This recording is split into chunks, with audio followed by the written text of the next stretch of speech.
Olá pessoal, espero que estejam todos bem.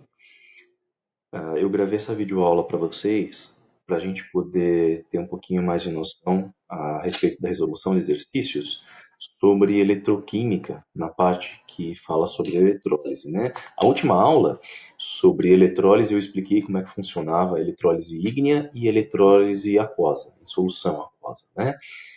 Foi uma videoaula um pouquinho mais comprida. Hoje nós vamos resolver uma questão do material de vocês. Então, pega o material e vamos nessa. Gente, vamos direto para a prática, considerando que vocês já assistiram a videoaula anterior, ok? A primeira questão, ela está na página 85 do material de vocês, certo? A questão A6. O que ela diz? Os processos de eletrólise eles são amplamente utilizados, tanto em laboratórios quanto em indústrias metalúrgicas.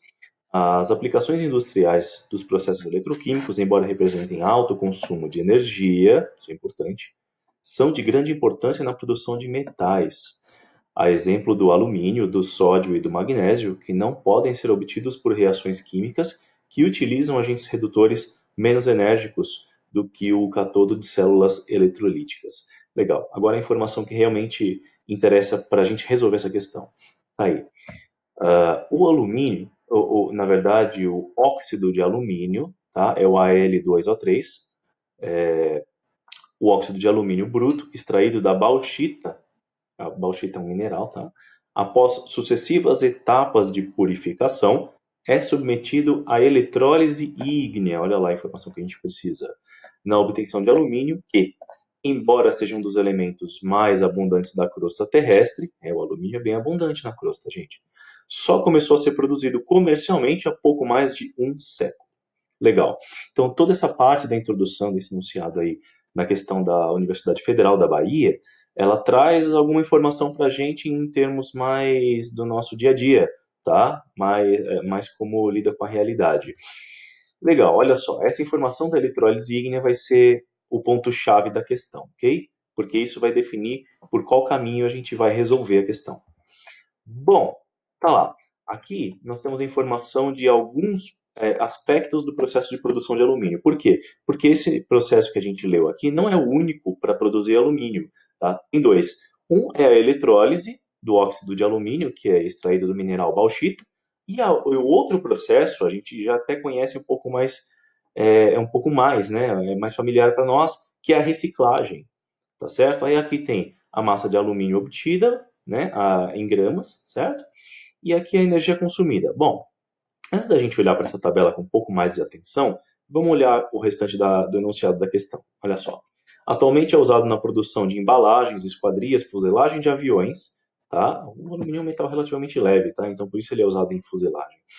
Esse metal resulta do processo eletrolítico, né, como a gente já viu, a eletrólise, do óxido de alumínio fundido a, olha só, gente, 1000 graus Celsius, tá? Por quê? Porque é eletrólise ígnea, né? Não vai água, certo? E a essa temperatura é impossível ter água no processo, aproximadamente. Bom, com auxílio de criolita. Isso aqui, ele é basicamente um catalisador, tá, gente? Bom, o processo desenvolvido por Herold e Hall e pode ser representado pela equação química global. Essa é a equação química global do processo, tá, gente? Então, a gente não precisa nem achar a equação global. A questão já dá isso para a gente. Mas vamos lá ver o que a questão quer de fato, né? Vamos lá. Então, ali, com base nas informações do texto, na ilustração e nos dados da tabela, considerando a equação química global, que representa o processo de produção de alumínio, item A. Represente as reações que ocorrem no anodo e no catodo da célula eletrolítica. O que é a célula eletrolítica, gente? É o recipiente onde a reação está acontecendo, tá legal? Por meio de semi-reações, e justifique a produção do gás carbônico, o CO2, em um dos polos da célula eletrolítica. Vamos uma coisa de cada vez, tá bom? Bom, o que são semi-reações? São as reações parciais, né? Uma das semi-reações ocorre no catodo, outra das semi-reações ocorre no anodo, tá bom? Como a gente já viu na aula anterior. Beleza? Vamos nessa. Vamos tentar resolver essa situação. Para começar, a gente já sabe que o processo é eletrólise ígnea, então nem temos a preocupação de lidar com as questões relacionadas às reações da água. Vamos direto para a reação do óxido de alumínio. Tá? Se ocorre sem água, uma preocupação a menos. Então, só para a gente lembrar, é mais ou menos assim que é uma célula eletrolítica, tá certo? É um recipiente reacional. E os eletrodos, eles podem ser de carvão ou grafite, porque é um material feito de carbono, mas é um material muito bom condutor. E, é, além de ser relativamente inerte, e cuidado, inerte significa que não reage, mas isso não é totalmente verdade, como nós já vamos descobrir. Legal? Então, além de serem bons condutores, o eletrodo de carvão e o de grafite, eles também suportam altíssimas temperaturas, tá? E praticamente não interagem, não em todos os casos, não interagem com o ambiente reacional, eles não reagem junto. Legal? Mas, como nós vamos ver, tem uma vírgula aí nessa última afirmação. Vamos ver o restante. Em primeiro lugar, o óxido de alumínio ele é um material sólido, tá? Para quem não sabe, ele também é usado na produção de abrasivos, lixas, certo? Então ele é um material bem duro. O óxido de alumínio sólido, ele passa pelo processo de fusão, como vocês viram, a uma temperatura aproximada de 1000 graus Celsius, passando para o estado líquido, tá? Vira óxido de alumínio líquido. No entanto, como a gente viu anteriormente, como ele é um composto iônico, né, feito por metal e ametal, conforme ele passa para o estado líquido, ele automaticamente sofre a dissociação iônica, ou seja, a separação dos íons cátion e ânion, certo? Beleza? Então ocorre a formação de íons, de modo que o cátion ele vai migrar para o cátodo, certo? Que é o polo negativo da eletrólise, está aqui, ó, certo? E o ânion, que é o O2-, ele vai migrar para o anodo, certo? Que é o polo positivo. E lá eles vão sofrer as suas respectivas reações. No cátodo ocorre a redução, no anodo ocorre a oxidação, como vocês já viram, certo? Então vamos expressar essas reações ali. Olha lá, no cátodo, o que vai rolar? No cátodo vai rolar a redução do cátion, em que o cátion alumínio 3+, ele vai receber 3 elétrons, passando para alumínio metal, alumínio zero, ou seja, sem carga.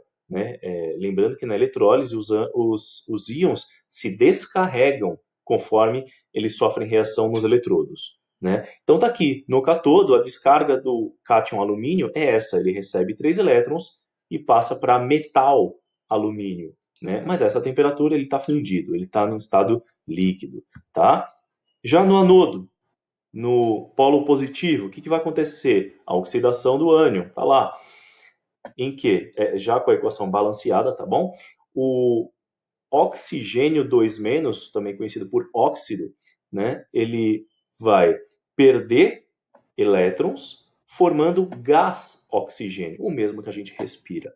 Tá certo? Então, o que acontece? No anodo vai haver um borbulhamento pela formação de gás, certo? No polo positivo vai haver borbulhamento ao redor do eletrodo, na fase líquida. Beleza? Bom, feito isso, essas são as duas semi-reações, tá? Ou seja, metade do enunciado nós já respondemos. A semi-reação do cátodo está ali, a semi-reação do anodo está ali. Beleza. Agora, detalhe que a gente não fez o balanceamento do processo geral.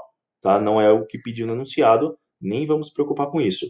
Agora, com relação à produção de gás carbônico, gente, como é que isso acontece se nem carbono tem no processo?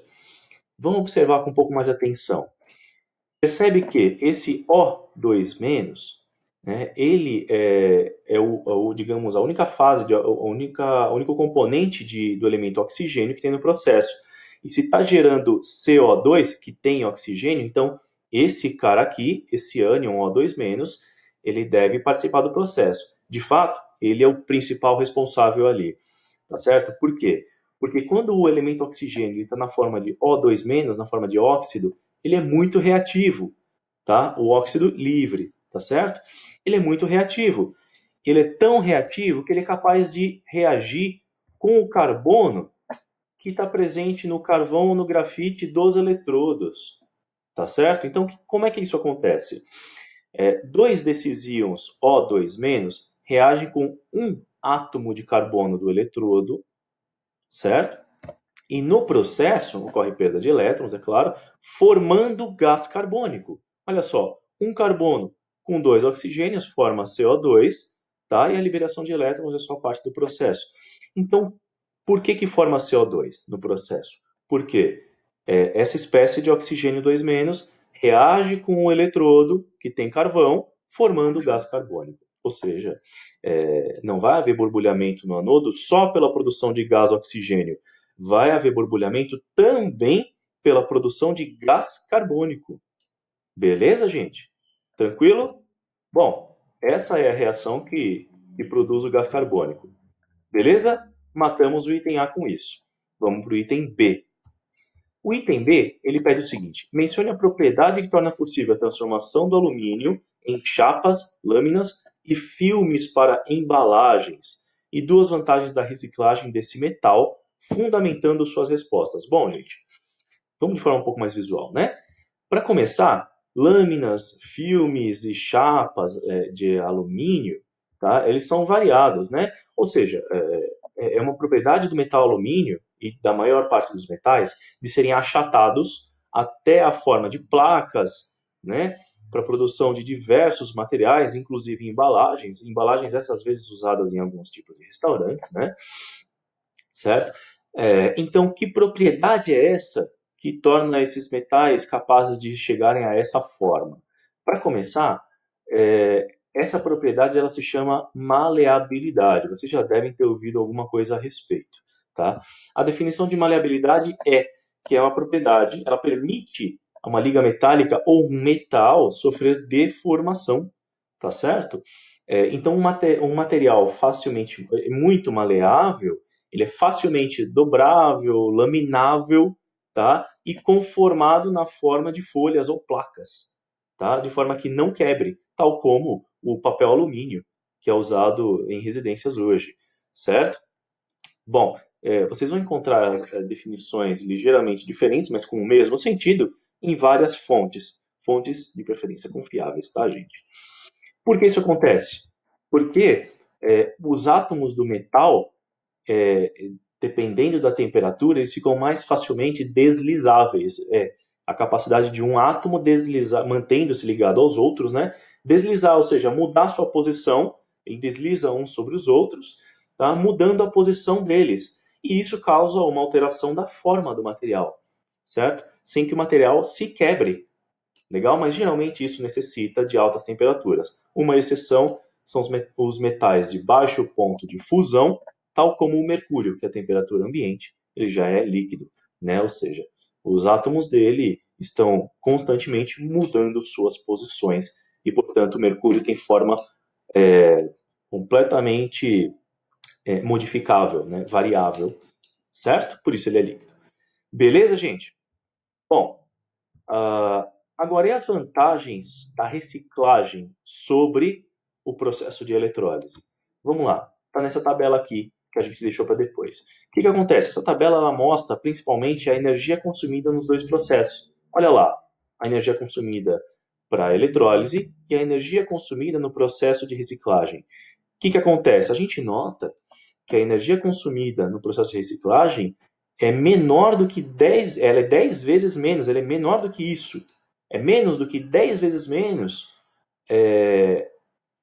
do que a eletrólise, certo? O resultado, você tem um menor gasto energético com o processo de reciclagem e, portanto, a reciclagem é um processo mais vantajoso. Você gasta menos energia para produzir a mesma quantidade de alumínio que a eletrólise produz, certo? Então, bora reciclar. Beleza então, gente? Bom, essa é a resolução dessa primeira questão. Vamos fazer a resolução de várias outras. Espero que vocês fiquem atentos aí às videoaulas. Qualquer dúvida, manda no e-mail. Muito obrigado pela atenção de todos. Bom estudo e que a força esteja com vocês, gente. Valeu, abraço.